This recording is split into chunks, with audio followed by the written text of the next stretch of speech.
Hello अस्सलाम वालेकुम. 2-3 दिवस जरा व्हिडिओ नाही आली कारण जरा चिपळूणला गेलो होतो. एक काम होतं माझा. थेच खेळला एक माझा दोस्त आहे. त्यांनी शादी दावत दिला होता पण मला काही जायला मिळालं नाही. जवळजवळ 6 महिने झालं. बोलू आता मौका मिळला आहे तर आपण त्या घरात जाऊन येऊ बोलू आणि त्याला मुबारकबाद देऊन येऊ. तर गेलो मी. त्याला काही फोन नाही केला. मी प्लॅन केला बोलू आपण ह्याला सरप्राईज व्हिजिट देऊ. गेलो फ्लॅटला गेलो. त्याच्या बेल वाजवली.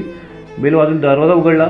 दरवाजा उघडला तर बघताय तर बायको टी व्ही बघत बसले आणि हे भाई माझा दोस्त हा चावल चोकलतोय आणि भाजी कापत होता.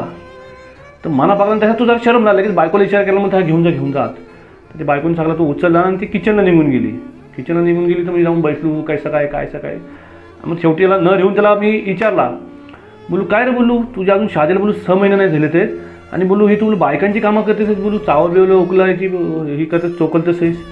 तर बोलते नाही आपण केला पाहिजे बायकोच्या हाताबिताशी. तर बोलू अरे पण हो पण बोलू चावल बिल तुझी बोलून 6 महिने पण नाही झालेत बोलू बायको टी व्ही बघत बसली आणि तू बोलू ही कामं करतेस बायकांची. तर बोलते नाही आपला प्यार आहे नाही माझा. तर बोलू ह्याला प्यार नाही बोलत ह्याला बोलू बायकोचं बैल बोलतात बोलू याची बायकांची कामं करायची नसतात बोलू मर्दसारखं बंद जरा. तर बोलते नाही तुमची पण शादी झाली तुम्ही पण करत असाल. तर बोलू भाऊस माझ्या शादीला 4 वर्ष आली बोलू मी बोलू चहा पितो ना टोक ओपने उचलत बोलू आपण बायका हल्ल्यात करण्यासाठी आपली कामं करायची आहेत ना बायकांचं कामच येतो आपण त्यांना हेल्प करायची. बायकांची कामं आपण करायची.